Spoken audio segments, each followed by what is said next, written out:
Hello, and welcome to Insight, your local guide to DLR services. My name's Cathal, and on today's episode, we're going to be having a chat with none other than our very own Cathaoirleach, Councillor Jim O'Leary. The position of An Cathaoirleach is integral to the running of the County Council.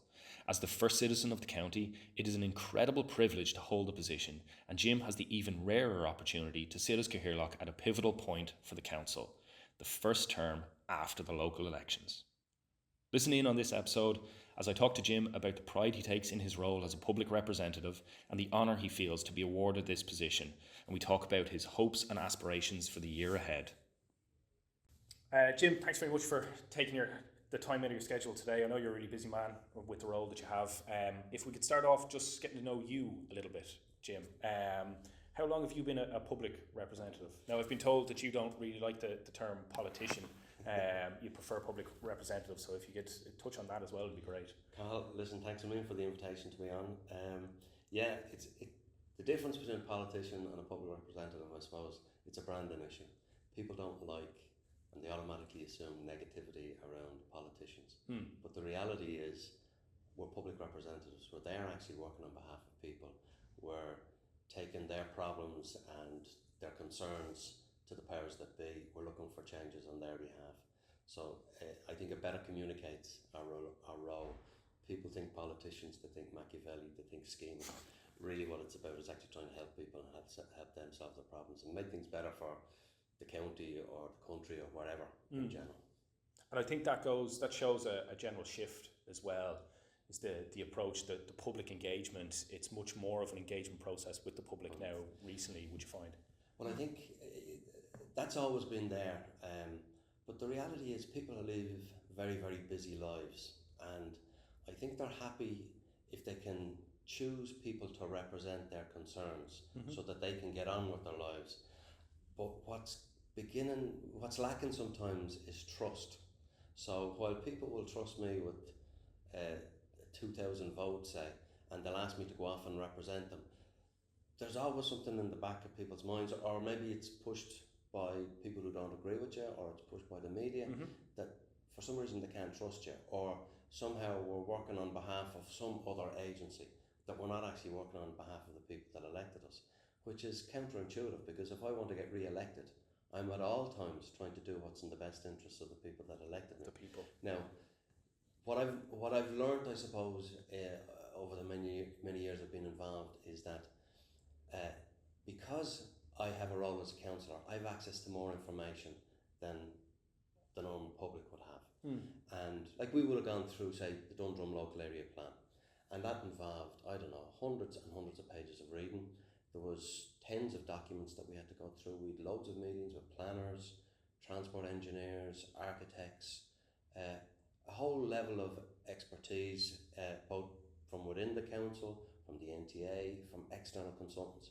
So we have access to all the different types of information, and we have to go through it, try and understand it, and see what's the best outcome, if you like. Local people don't have the same level of access or time to go through what we've gone through. So that, to put it bluntly, in some ways they're less informed. And that allows people then to play on that lack of information or that gap and create concerns that, myself and my colleagues will have looked at. We will have asked those questions. We will have gotten what we consider reasonable answers or reasonable explanations as to why things have to be the way they are. We try to convince people of that. I think that's the challenge. The challenge is making sure that we are seen to be acting in the interest of people and that people can trust us. That really is the challenge. They certainly seem to. All right. And how long have you been a public representative? How long have you been in this? So mine's a funny kind of career. So I got involved in politics probably back in 2003. So I'm a member of Fine Gael. Fine Gael had a really bad election. I wanted to get involved to make sure that what I felt Fine Gael represented continued on. It transpired anyway, they were looking for candidates, so I was elected in 2004. I ran in the general election in 2007. I had to step aside for George Lee. Remember George Lee, the TV personality? So I stepped aside for him so he could run for Fine Gael in 2009. I was re-elected to the council again at that time. But then work intervened. At that stage, I had a role that would have led to conflicts of interest, both in terms of the amount of time that it was taken to be a councillor, but also in terms of what the job was. So I stepped aside from the council back in about 2010. I retired from work in 2018, I think, and they asked me again would I run.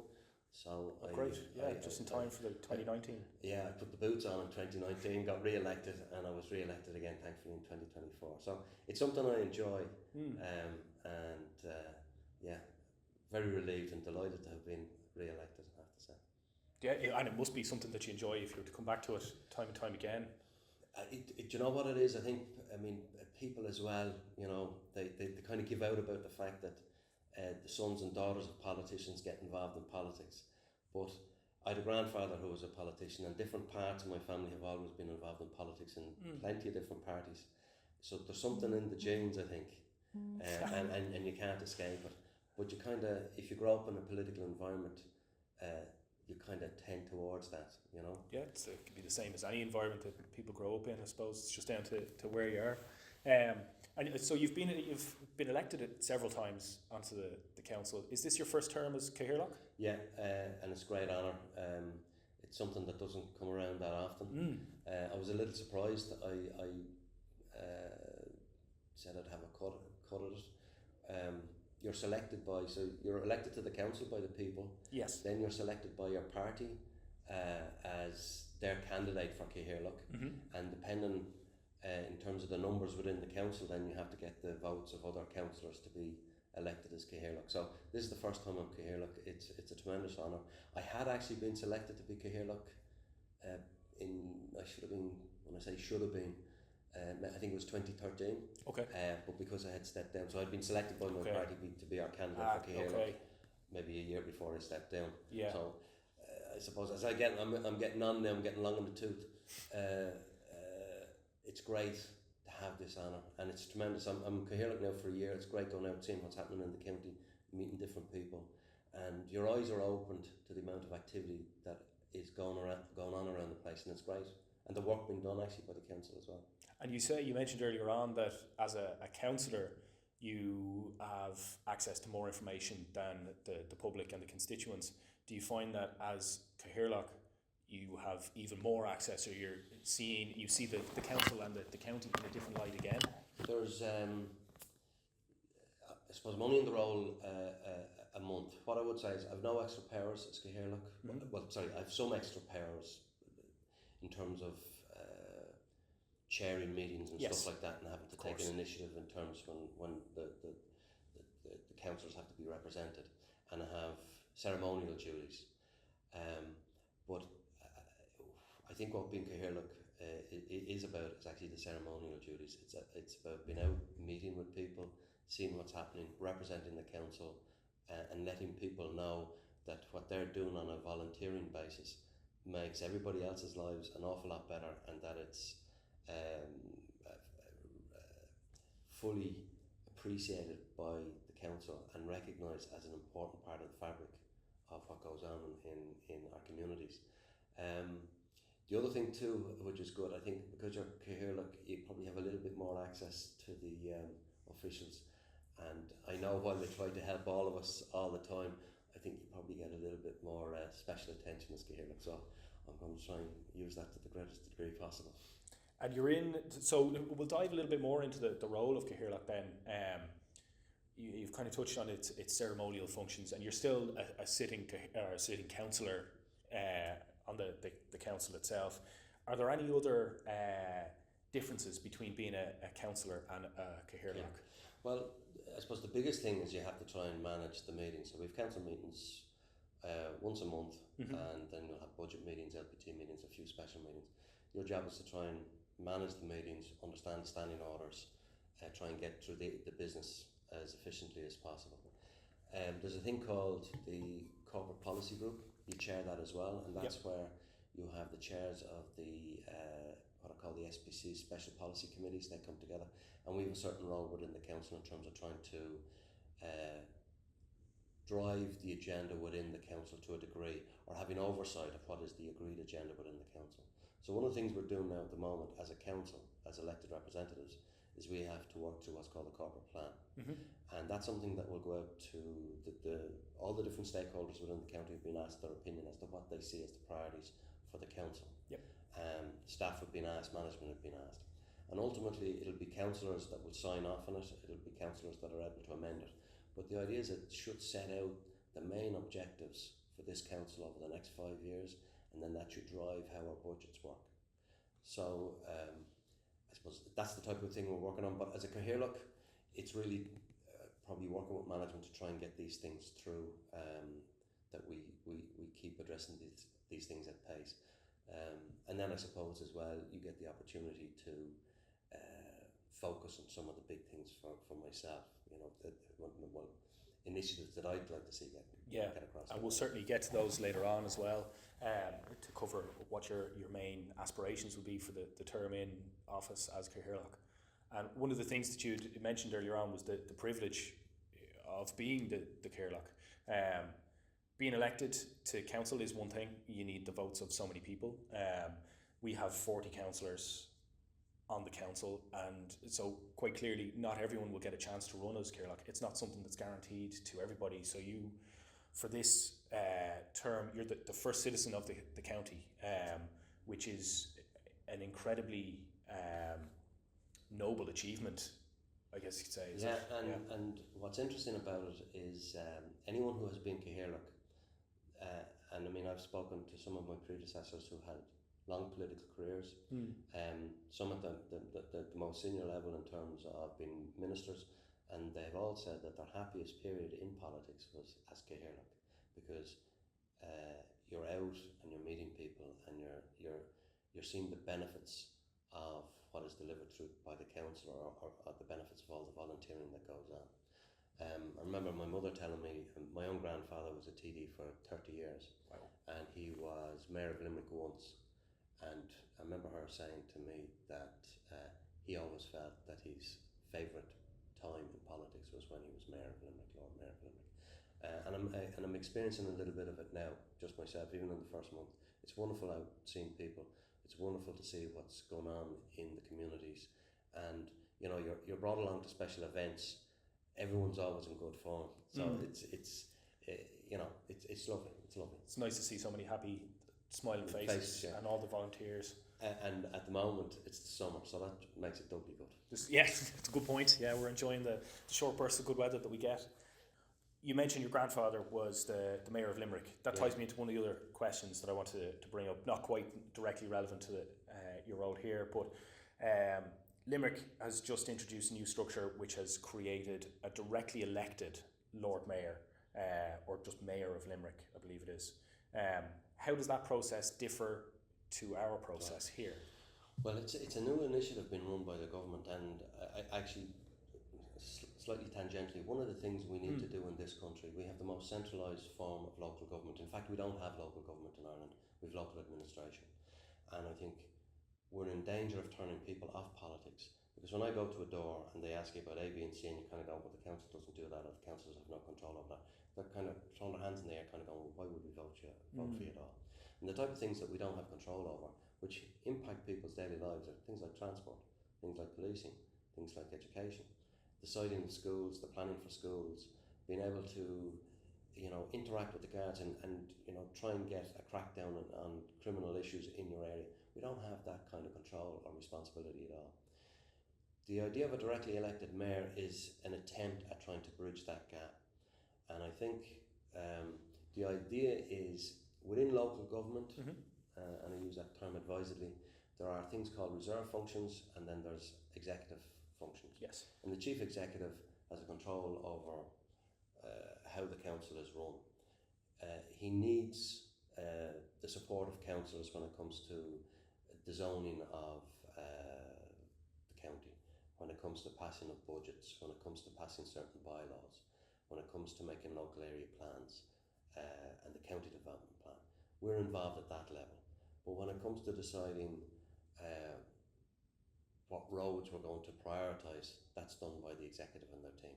When it comes to deciding where we're going to put the playgrounds, that's decided by the executive. Now, the whole idea, it works best when the executive and the councillors can work in tandem. Yes. So while ultimately the decision on deciding the playgrounds will be determined by the head of community or the head of parks, they will have listened to the councillors, you would hope. They will take into account what the councillors are saying to them when they cite things. And that's when the system works best. But at the same time, it allows me to say, well, I've no control over that if I don't like the answer, even if I understand the nature of the answer. With the idea of a directly elected mayor, councillors retain the same powers that they've always had. Okay. But you no longer have a Cathaoirleach. The mayor is directly elected by the people. So the people decide for 5 years who the mayor is going to be. In our system, I'm Cathaoirleach for 1 year, and then we'll have a new Cathaoirleach next year. But the new mayor of Limerick is going to get additional powers that we as councillors or me as Cathaoirleach don't have. Those powers will be taken from the chief executive effectively. So they'll have a greater role when it comes to an awful lot of the issues around policy. Okay. And they set in the direction of the council.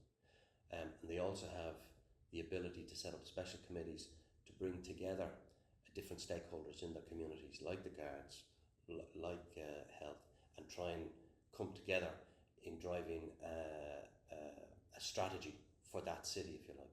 They also have the right to talk to government and look to be involved in any legislation that's going to have a direct impact on that city.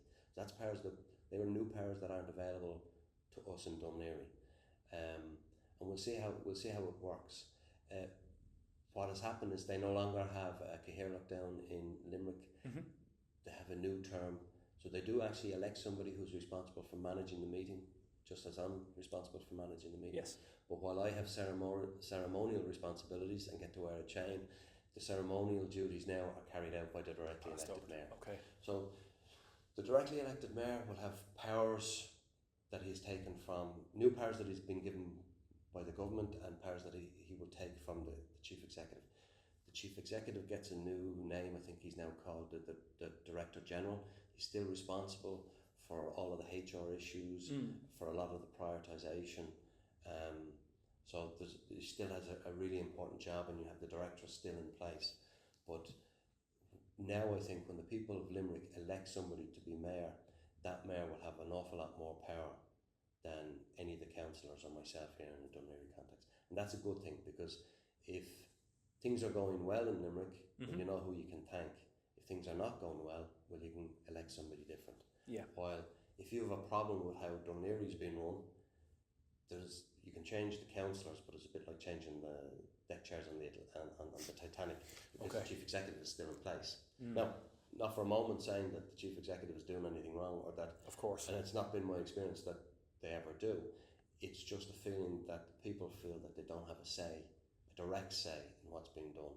And certain councillors, because they're not responsible, can take pot shots. In the new system, no one can take pot shots.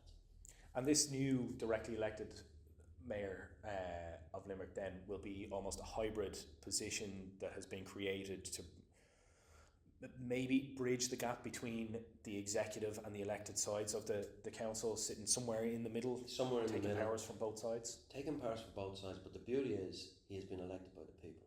So the people are ultimately responsible. If they elect a Muppet and they get Muppet outcomes, it is the people's fault. And that's an important ingredient, because at the moment that linkage doesn't exist, and we can moan and groan about what's happening in our county, but at one level we don't need to engage, because ultimately the guy making the decisions wasn't elected by us. While in Limerick, pay attention to who you elect, because ultimately they'll drive the nature of your city. So there's a lot of benefits to it. In no way saying that the mayor of Limerick is a Muppet at all.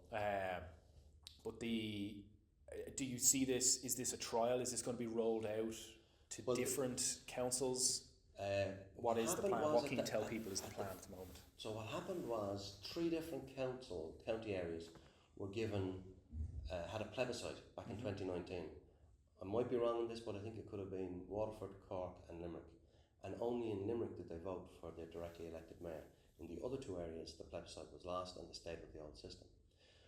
What can happen now, though, is if the CPG, the Corporate Policy Group, could make a recommendation to our council saying we want a directly elected mayor, and if the majority of the council voted for a directly elected mayor in Dunleary Rathdown, the government would have to hold a plebiscite, and we could have a directly elected mayor. And an alternative. Just for the people, for our listeners who don't know, what is a plebiscite? So a plebiscite is like a referendum. So you'd be given, you get the option to vote on, do you want a directly elected mayor or do you want to keep the current system? And you go yes or no. And that's given to everybody. And that would and it would be run on the day of a local elections, I would imagine. And I think everyone would have a vote on it. The other way to do it is if we can get the signatures of 15% of the population of Dunleary Rathdown. So if there was a groundswell of activism within the county saying we actually like the idea of a directly elected mayor, and you could get together 15% of the signatures or a survey, and the county manager himself is satisfied that this hasn't been, I'll use the technical expression, jimmied in any fashion or form, he'd certify it, and then the government would have to react to that and provide us with the opportunity of a plebiscite. And to put that in context for people, we've a population of roughly 250,000, so you're looking at close to 40,000 signatures. Now that's interesting. I wonder, is it the population or is it the electorate? So I think we've an electorate of about, I don't know, is it maybe 150,000? Yeah. So it might be slightly less, it might be 15,000, 20,000. True, yeah. So with the electorate being, let's say, 150,000, you're looking at just over 20,000 people then that you need signatures for. You know, when we come into the next local elections, candidates could be elected on the basis that they actually want a directly elected mayor, and they could agitate for it within the council. Yep. And if there was a majority of the councillors were in favour, it's another avenue. So it's something to be considered. I think anything that bridges the gap between what I as a voter want to see done and the people who are making decisions. If I feel I have influence on the people making the decisions, then I'm invested in the community. Yes. And I think that can only be good. And Ireland suffers from the fact, and it's recognised that within Europe we don't have local government. We're the most centralised nation in Europe, meaning that most decisions are made by the government. And you know, remember one of the first things I learned when I started work was this concept of subsidiarity. And that whole idea is that you take as many decisions locally as possible. So when it's a local decision, make it locally. Don't be relying on the government to make the decision. Classic example, in my eyes, and I know it caused controversy, was we had introduced a policy here about euthanizing restricted breeds after 5 days. Right? I'm not saying it was right or it was wrong, but someone in this county felt that was a good idea. Then the government came out because of other factors and said, look, you can rehome restricted breeds up until October, and then we're going to introduce new. And then we defaulted to that, right? Now, there's no reason why we can't have a different opinion to the government, right? Because there's plenty of times the government is going to be wrong. Now, I'm not saying defaulting to the idea. This is just, it's an example. A topical example. There's no reason. There's no reason why there's so many things that happen in this council. We don't need to be waiting for the government to say how it should be done, and that's problematic because it means everything we do is overly bureaucratic. It means it's overly delayed. You've too many people involved in the process, and then you come out with one solution. While if you had 32 counties looking at things 32 different ways, and you do a review after 3 years, you'll find there's 5 ways of doing things that are far superior than the others, and you'd all migrate to that. But you would have had a testing ground over a 3-year period. It's a very good way of looking at things, and I think just wrapping up the Limerick thing, because it's such a new concept, I'm sure a lot of people in Dunleary in the council, both on the executive and the elected side, will be paying very close attention to the happenings in Limerick over the next 5 years to see how this all plays out. Exactly. As like you said, a testing ground to see how this concept works, and then we may see an influx in the desire for directly elected mayors across the country. And it's a great city to have to be running with it, because it's a nice size. It has a huge amount of potential.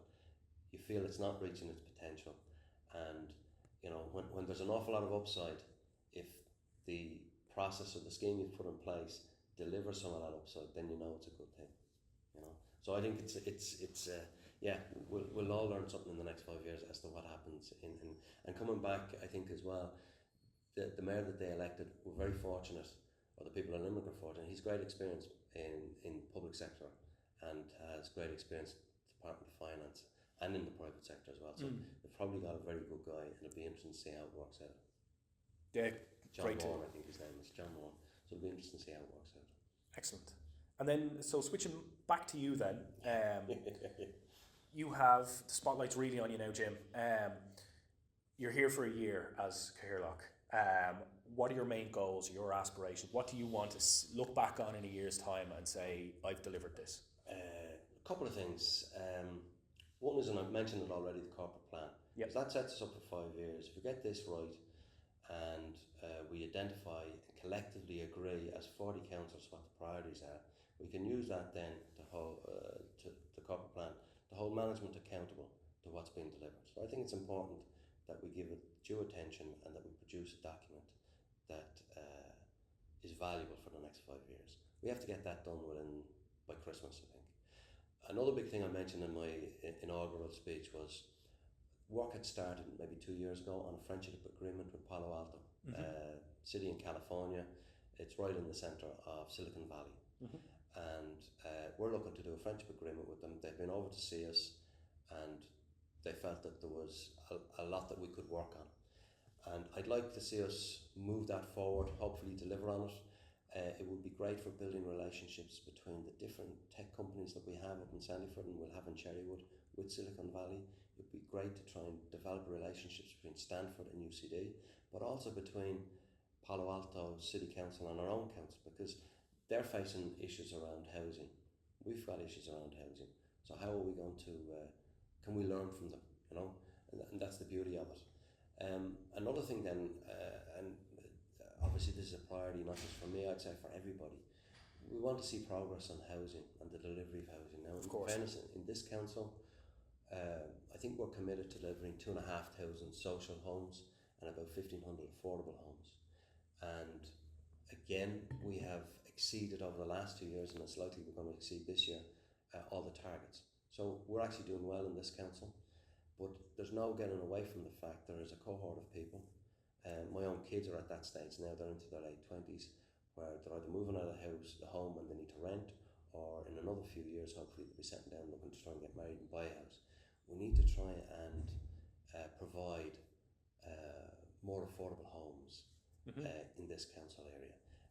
In my own area, we have two big developments. One's the LDA development down the Central Mental Hospital. I've no serious control over that, but I'd like to be available to help it move forward in any way possible. Similarly, we have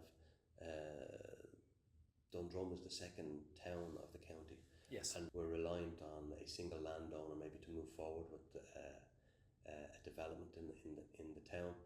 But also, and that's been going on for 20 years, and that saps people of energy, I think. So really it's to make sure that we put Dundrum back on the map, and that there's a greater focus by people in Dundrum on what they want in Dundrum. This is something we in Dundrum need to grab with both hands and address. We can't be expecting other people to do it for us. So if we've got initiatives, we've got to highlight them, we've got to agitate for them. So I'd like to think that at the end of my year as Cathaoirleach, that we've a roadmap for Dundrum that will see improvements both in the public realm, both in terms of the facilities that are available to people, or the services that are available to people, and that, because it won't be delivered in the next 11 months, but if we have a roadmap in place and there's a certainty and a confidence that over the next 5 years things will start to happen, that would be, from my way of thinking, I'd be happy then. And you know? as a man, not quite clearly with a lot of national pride, but with an abundance of local pride as well, for such a small area in the grand scheme of things, to really be looking out for it is very impressive. Well, the irony of it all is I grew up in Dunleary and I represent Dundrum. I want the best for this county, and one of the challenges, whether it's me as Cathaoirleach but it's a challenge for this county, is that we need to branch out with our own identity. We're part of Dublin, we're a sub-region of Dublin, yes, but we're not Dublin. No. We're not Dublin, we're Dunleary down. And there's different things about our county that make us unique. I would argue that in an urban context, we're probably the most beautiful county because I'm living in Dundrum, I have access to the coast, I can go swimming in the sea. You're not going to find nicer bathing areas than the 40-foot or White Rock, or I can be up walking in the mountains. Yep. And so we have a fantastic environment, we have fabulous parks, we have a good business space, and as time goes on, it's becoming it's higher up on the food chain as a business base. So it's offering quality employment, and you know the public realm in this part of the world is fabulous. We have a bit of history as well, so and I think we need to use that to demonstrate that we are distinct from the rest of Dublin while being part of Dublin, and leverage off that to generate more in terms of inward investment for this particular area. I think there are three really interesting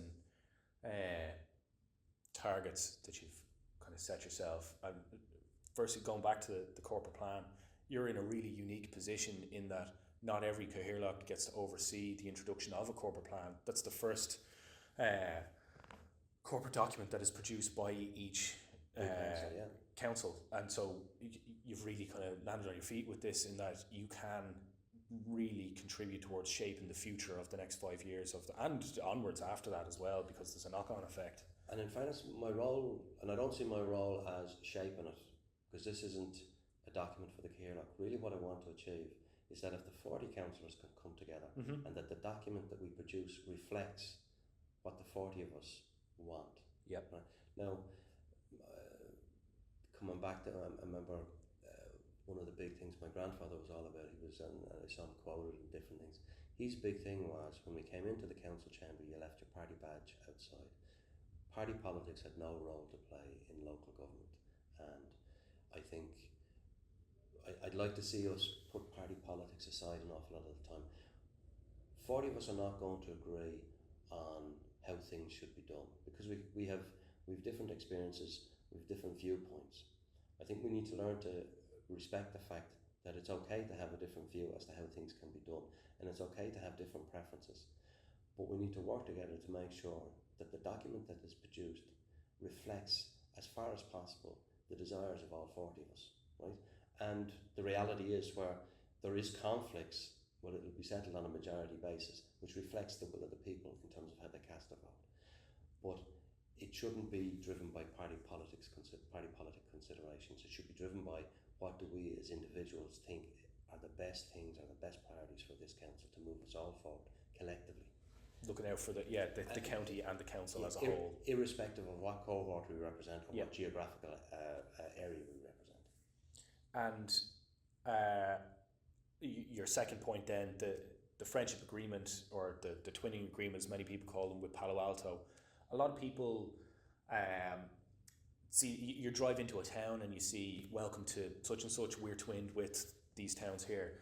Lots of people don't realise the connections that makes. That's not just a sign on the road. There are huge developments and relationships that are built on the back of that. And Palo Alto, off the cuff, may seem like a very unusual town or area to have a friendship agreement with, but when you lay it out as you did, we have Sandyford, we have all of our tech industry here that can have massive ties to Palo Alto as well, and the council. It's a very clever place to be looking to develop a friendship agreement with, isn't it? And the beauty of it too is, so we're not a capital city. Palo Alto is a regional town. It's actually a small town. I think it's a population of 100,000, 80,000, 100,000, but it has influence, right? And has to be something in it for them as well. So it's an access point for their businesses into the European Union through ourselves, but also in terms of, because we're not a capital city, we're operating at a certain cultural level or a certain community level, which is closer to what they're operating at. And we can be learning off each other, you know. There's no point them trying, even though they're, people would know where Palo Alto's from, there's no point them twinning with a capital city, because they're not going to have a huge, big municipal opera, like they'll have in Paris.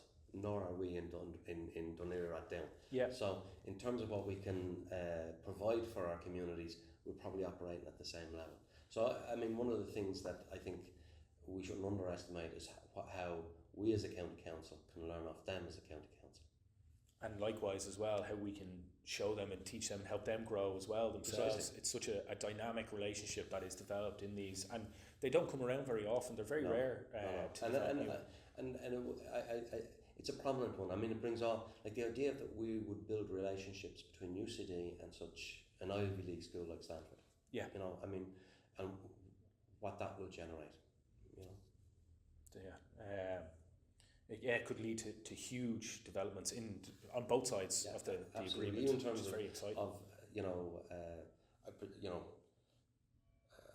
Our students spending time in Stanford, or some of their teaching staff spending time in UCD. You know, fantastic. Absolutely. That's everything that I had that I wanted to cover with you, Jim. Is there anything that you'd like to bring up or reiterate before we close off? No, just to say again, it's fantastic to have been elected again as a councillor for Dundrum. I'm immensely proud of being given the opportunity to represent people, immensely proud and thrilled at the opportunity being provided to be Cathaoirleach. And I suppose the only message I'd leave with people is, you know, you've elected 40 councillors, and hand in heart I know that all 40 of them want to achieve the best that they can for the people that elected them and for this council. And I suppose give them a bit of latitude. Give them a bit of latitude. Look, you're clearly a man who takes a lot of pride in your role as a public representative.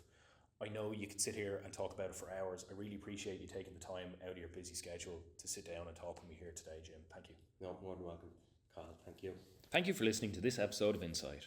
A massive thank you also to An Cathaoirleach Jim O'Leary for sitting down with me to explain the role of An Cathaoirleach and cover some of his goals for his term in the year ahead. If you enjoyed this episode, make sure you subscribe and let people know about our podcast. It's available on Spotify, Apple, or wherever you get your podcasts, and we upload new episodes regularly. For all the latest updates from the council, follow us on Facebook, X, and Instagram. You can also visit our website and subscribe to the DLR Times at dlrcoco.ie. That's all for this episode. I hope you found it insightful.